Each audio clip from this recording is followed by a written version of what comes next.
Assalamualaikum warahmatullahi wabarakatuh.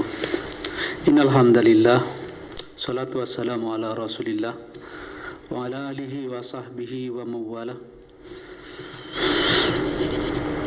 Pendengar satu radio dan pemirsa Rinjani TV yang dimuliakan Allah Subhanahu wa taala. Kita jumpa kembali dalam acara Sehat dengan Herbal. Pada hari ini kita hadir kembali untuk menyampaikan informasi-informasi yang bermanfaat sekitar manfaat tanaman-tanaman tradisional untuk dijadikan herbal, yaitu obat tradisional untuk kesehatan kita.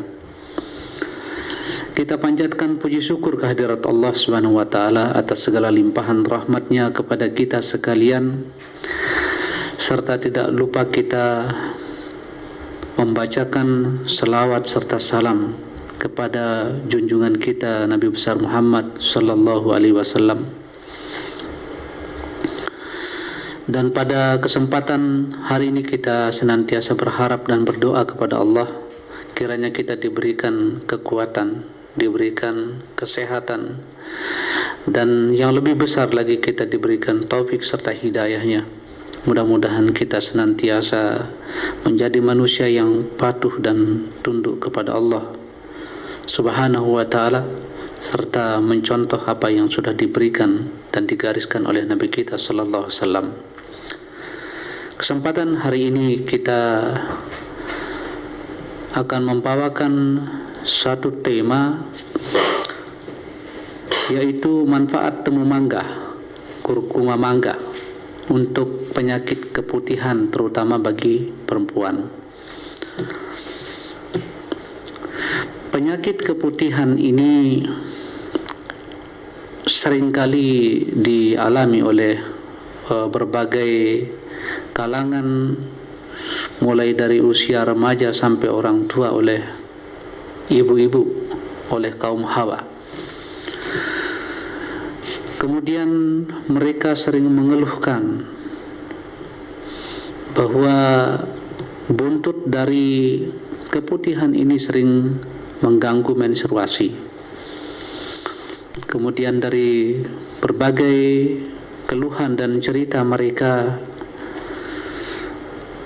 bahwa dulunya kami mengalami penyakit keputihan, kemudian mengganggu menstruasi. Kemudian setelah kami datang berobat ke rumah sakit, maka kami divonis menderita penyakit yang harus dioperasi. Oleh sebab itu, pada kesempatan hari ini kami memilihkan sebuah tema atau judul, mudah-mudahan bermanfaat bagi saudara-saudara kita akhwat yang mengalami penyakit keputihan. Penyakit ini tidak boleh dibiarkan berkepanjangan. Oleh sebab itu, kami menawarkan solusi dengan obat tradisional, yaitu dengan memanfaatkan rimpang temu mangga yang nantinya kita akan buat jadi jamu. Nanti kami akan jelaskan bagaimana cara kita mengolah tanaman empon-empon yang satu ini menjadi jamu. Ada 3 jenis atau cara kita atau metode kita membuat jamu menggunakan bahan temu mangga.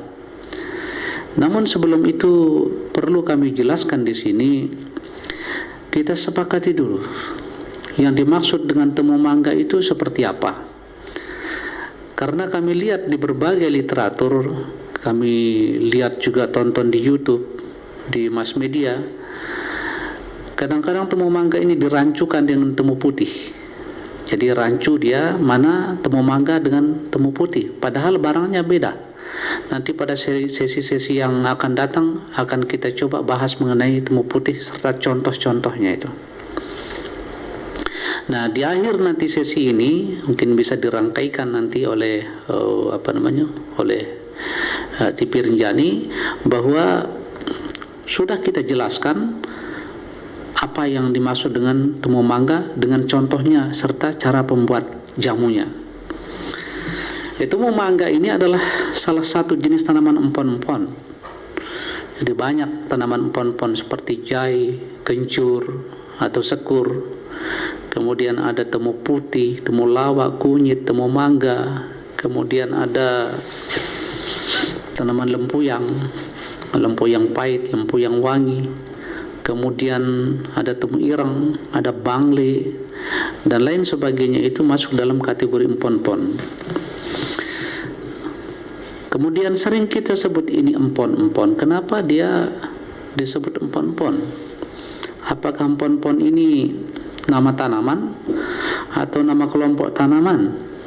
Jadi coba kami buka Kamus Besar Bahasa Indonesia atau KBBI.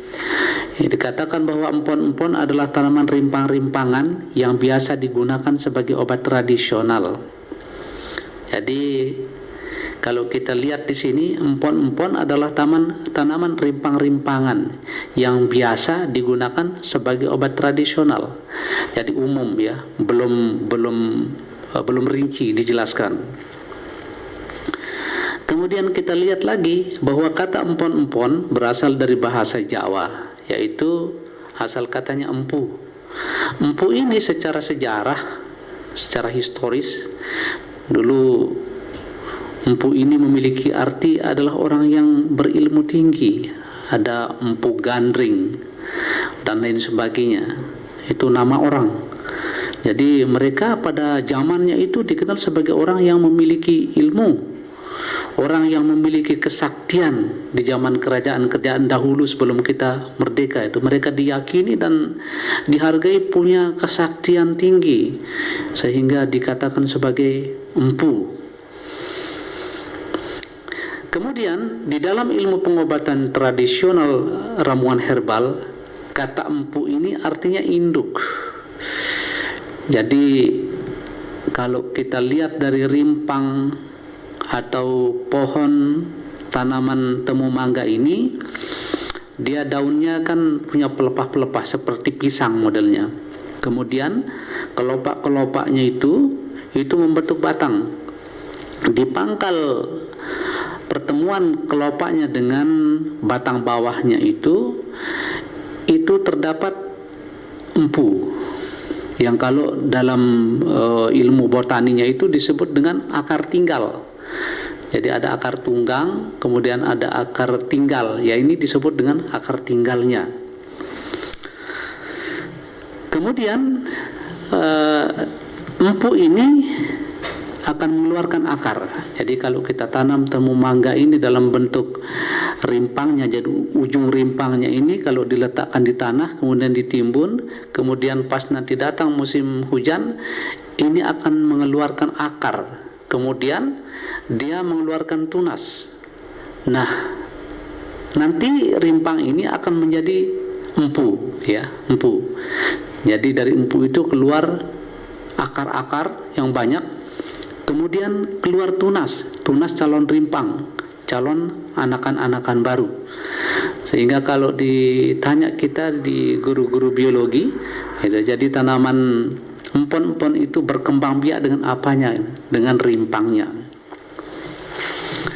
Kemudian indukan ini merupakan akar tinggal atau rizoma pada tanaman.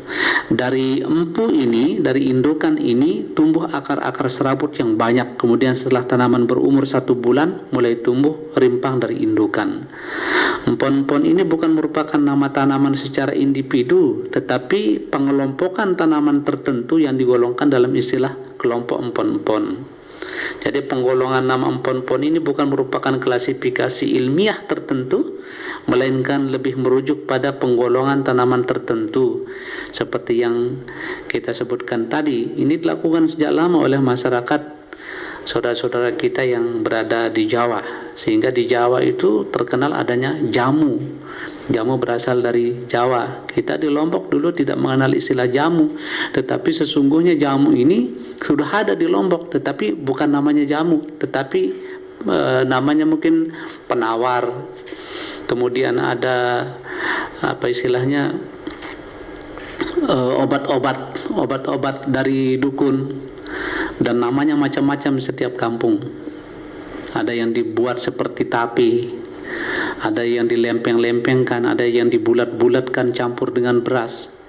Ini semuanya adalah jamu sesungguhnya. Tetapi istilah nama jamu itu bermula dari Jawa.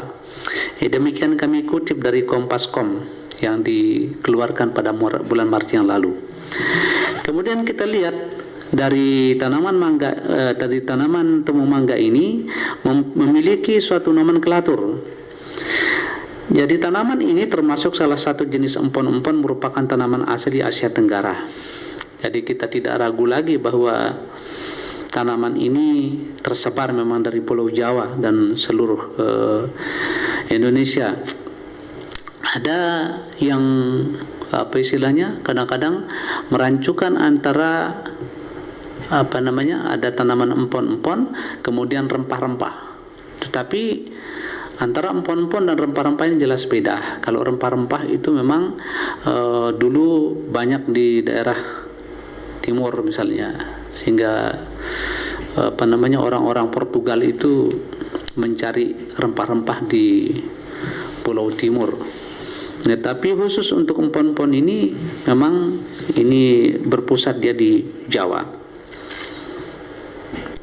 Kemudian berbagai daerah memiliki sebutan yang macam-macam terhadap tanaman ini. Jadi kalau di YouTube itu kami membandingkan perbedaan antara temu mangga dengan temulawak, yang kalau dilihat dari daunnya saja ini susah dibedakan.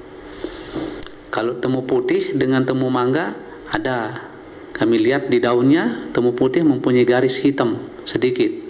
Kemudian kalau temu mangga dia polos seperti halnya temulawak. Nah, di berbagai daerah di Indonesia ini temu mangga ini macam-macam namanya. Ada yang menyebutnya temu kuning karena mungkin warnanya yang sangat kuning. Nah, bedanya dengan kunyit, kalau kunyit begitu kita pegang langsung lengket di tangan kita seharian. Tapi kalau temu mangga tidak lengket seharian, sebentar saja bisa dicuci tangan maka dia akan hilang. Kemudian ada yang menyebutnya temu poh, ya. Kalau di Jawa itu ini juga temu poh, artinya poh itu mangga. Kalau di Madura disebut dengan temu pau. Kemudian ada juga di beberapa daerah disebut dengan temu mangga, atau disebut juga dengan kunyit mangga karena aroma rimpanya seperti bau mangga. Temu mangga ini dapat diolah menjadi bermacam-macam olahan yang menarik baik cita rasa maupun bentuknya, sehingga kita kalau mau berobat dengan memanfaatkan rimpang temu mangga ini tidak terlalu terasa kita minum atau makan obat. Kita minum jamu, misalnya dibuat jadi manisan, dibuat jadi asinan, kemudian dibuat simplesia, dibuat menjadi bubuan sehingga seperti bubuk susu dia, kemudian dibuat seperti manisan sirup, selai, dan lalapan untuk rimpang segarnya juga banyak orang yang suka. Kalau kita cium baunya yang seperti bau mangga, memang ini mengundang selera. Cuma begitu kita cicipi, dia akan terasa sepat dan pahit. Oleh sebab itu perlu dibuat teknologinya sehingga bisa dikonsumsi oleh berbagai kalangan, mulai dari anak-anak sampai orang dewasa. Kemudian hasil penelitian tentang kandungan efek farmakologis dari temu mangga ini, jadi dia memiliki rasa sepat, agak pahit dan bersifat sejuk. Beberapa bahan kimia yang terkandung dalam temu mangga antara lain berupa minyak terbang, sering disebut dengan istilah atsiri. Kemudian mengandung kurkuminoid sekitar 0,18 sampai 0,47%. Sedangkan zat yang memberikan bau aroma mangga adalah senyawa karen dan osimen. Temu mangga juga kaya akan zat-zat strategis seperti tanin, kurkumin, gula, minyak atsiri, damar, flavonoid, protein toksis. Ya, protein toksis ini dapat menghambat sel kanker. Ini dari hasil penelitiannya. Kemudian bagian tumbuh-tumbuhan, bagian temu mangga yang digunakan ini adalah rimpangnya, jelas. Jadi daun, kemudian batangnya tidak bisa kita manfaatkan, atau katakan belum dapat dimanfaatkan secara ilmiah. Jika ada orang yang bisa memanfaatkan sekarang, maka butuh penelitian untuk kita mengatakan bahwa batang maupun daunnya itu bisa bermanfaat untuk mengobati suatu penyakit. Tapi yang jelas, bagian rimpangnya ini adalah sudah lazim digunakan sejak zaman dahulu kala. Secara empiris, temu mangga sebagai obat tradisional dimanfaatkan untuk mengatasi gangguan perut. Jadi kalau perutnya mulas, ya pakai temu mangga. Kemudian nyeri dada. Nyeri dada itu banyak macamnya. Terutama misalnya sakit mah, itu nyeri di dada kita. Ada juga orang yang ada masalah di paru, nyeri dadanya. Ini temu mangga ini bisa untuk mengatasi rasa nyeri, atau kalau tidak kita bisa katakan bisa dan menghilangkan rasa nyeri. Kemudian dia bisa menurunkan demam. Kemudian baik digunakan untuk ramuan pasca melahirkan sesar.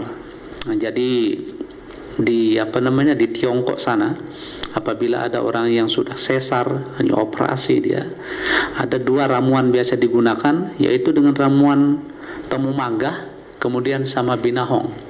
Dan yang terkenal di kita sejak dahulu kala itu digunakan adalah temu mangga, karena bisa digunakan untuk orang yang pasca melahirkan, baik secara operasi maupun secara normal. Ini adalah untuk pertama agar memulihkan kondisi si ibu yang melahirkan. Yang kedua, seperti yang kita jelaskan di depan, judulnya adalah untuk menghilangkan keputihan. Jadi orang yang hamil itu biasanya keputihan dia. Supaya tidak berlanjut keputihannya itu, ini temu mangga yang kita pergunakan. Jadi banyak saudara-saudara kita yang bertanya di waktu-waktu yang lampau itu adalah obat keputihan. Jadi secara khusus sekarang ini kita jelaskan bahwa temu mangga ini kita khususkan untuk mengobati keputihan. Temu mangga dapat meningkatkan libido syahwat. Ini juga banyak itu bapak-bapak yang datang berobat ke kita, tanyakan, saya sudah 2 tahun tidak bisa tidur bersama ibu. Jadi nanti di bagian akhir dari materi ini kita buatkan contoh cara membuat jamu menggunakan bahan dasar temu mangga. Ini coba dipraktikkan buat bapak-bapak yang memiliki libido rendah agar bisa libidonya normal kembali. Kemudian khusus bagi wanita dapat mengatasi keputihan. Jadi judul kita adalah temu mangga untuk mengobati atau mengatasi keputihan ini adalah hasil empirik juga gitu. Jadi secara teoritis dia memang ada di buku-buku. Tetapi di dalam ilmu empiriknya, dalam fakta di lapangan itu memang betul apa adanya. Jadi dalam 1 bulan misalnya kita kedatangan kurang lebih 15 atau sampai 20 orang yang mengalami sakit keputihan. Begitu kita berikan dia minum jamu temu mangga ini, maka seminggu kemudian kita tanyakan kepada yang bersangkutan pada pemeriksaan ulang, dia mengatakan sudah berhenti keputihan, alhamdulillah. Kemudian sesi berikutnya adalah beberapa resep ramuan herbal temu mangga. Jadi ada 3 jenis yang kita akan berikan penjelasan di sini. Yang pertama adalah cara membuat jamu basah. Kemudian yang kedua, kita akan membuat jamu simplesia kering. Kemudian yang ketiga adalah jamu bubuk temu mangga. Yang pertama, cara membuat jamu basah. Kita siapkan 200 gram rimpang temu mangga. Kemudian kita hilangkan akar-akarnya kita gunting ya. Kemudian sambil dibuang kulitnya. Kalau sudah bersih benar, lalu kita cuci. Jadi jangan dipotong dulu kemudian dicuci bersih. Jadi dicuci dulu baru dipotong Nah, motongnya kalau bisa pakai pisau stainless dengan ukuran 2x2 cm. Kemudian bahan-bahan tersebut kita blender. Jadi yang 200 gram ini sekitar nanti 2 genggam dia. Jadi kita blender dengan 3-4 gelas air ya. Kemudian setelah itu kita masukkan pada panci dan kita rebus di atas kompor pakai api sedang sampai kecil. Kita aduk, jangan ditinggalkan. Kita aduk kemudian sampai matang. Setelah dia matang, kelihatan, besarkan apinya, tidak meluap dia. Ini udah jadi obat. Setelah itu kita saring, tadi saring, kemudian kita masukkan ke gelas. 1 gelas itu boleh kita campurkan dengan madu. Apakah madunya 2 sendok, 3 sendok, tergantung selera kita.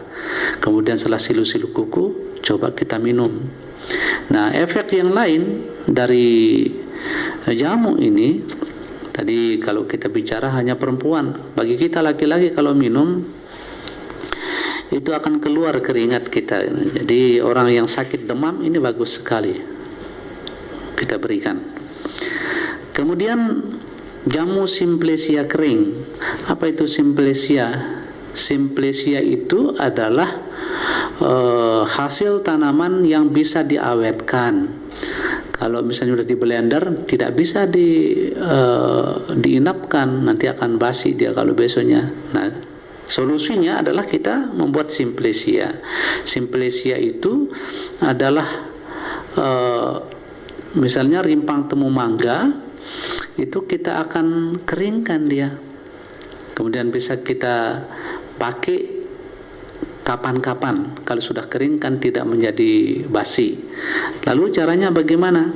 Siapkan 200 gram rimpang temu mangga, kemudian seperti yang tadi kita hilangkan akarnya, kemudian kita kuliti dia, kemudian kita cuci bersih, kemudian kita iris. Kalau tadi kita potong-potong dia, kita iris tipis-tipis seperti kita bikin keripik singkong. Kemudian kita jemur selama 3 hari kalau panasnya itu normal. Kalau musim hujan mungkin agak lama dia, tapi kalau panasnya normal 3 hari ini sudah kering dia. Kemudian setelah itu kita ambil, kalau misalnya kita mau butuh untuk minum obat, untuk membuat jamu, ambil 1 genggam Simplesia kering ini. Kemudian kita bisa tambahkan dengan jahe misalnya. Nah, jadi kalau ada orang yang tidak suka sepet ya, kalau yang suka sepet tidak usah ditambah jahe boleh, tapi yang paling enak itu kalau misalnya sama-sama kering, jadi Simplesia temu mangga ditambahkan dengan Simplesia jahe. Kalau temu mangganya ukuran 1 genggam, Simplesia jahenya itu 1/2 genggam, kemudian kita rebus dia, rebus dengan 4 gelas air. Kemudian bisa kita tambahkan gula merah secukupnya. Jadi tergantung juga selera kita. Kalau mau manis, ya tambahkan lebih banyak gula merahnya. Kemudian setelah matang, kita saring lalu kita hidangkan untuk diminum bersama keluarga. Nah, misalnya sekali seminggu kita minum temu mangga sekeluarga. Misalnya hari ini kita minum temu mangga, kemudian minggu depan kita minum Simplesia temulawak. Jadi kalau kita punya Simplesia dari tanaman empon-empon ini mungkin dapat dikatakan kita memiliki apotik sudah ya, apotik dari pengobatan tradisional, sehingga apa yang dikatakan oleh orang-orang bijak dahulu kala bahwa menjaga kesehatan itu jauh lebih baik daripada mengobati. Jadi ada barangnya dan kita minum selagi kita sehat. Ini paling bagus menjaga kesehatan daripada menunggu sakit. Kemudian ada lagi cara yang ketiga, itu membuat jamu bubuk temu mangga. Caranya sama, kita siapkan 200 gram rimpang temu mangga, kemudian seperti tadi kita hilangkan akar kulitnya. Seperti kita membuat Simplesia, kita keringkan dia. Nah, setelah kering selama 3 hari tadi, lalu kita blender. Kan ada 2 jenis blender yang khusus untuk barang-barang yang keras itu ya, blendernya kecil tutupnya. Kalau yang basah itu kan kita pakai yang wadah yang besarnya. Nah, atau misalnya dapat kita tumbuk dia, jadi yang punya alu bisa ditumbuk dia, kemudian kita ayak setelah di blender atau setelah ditumbuk. Nah, setelah itu kita mendapatkan apa istilahnya tepung ya, kita mendapatkan tepung bubuk dari temu mangga, lalu kita masukkan ke stoples. Jadi kita pakai media kaca stoples, itu lebih bagus. Jadi kalau ada semut atau ada misalnya hama itu bisa kelihatan karena stoples itu kan bening.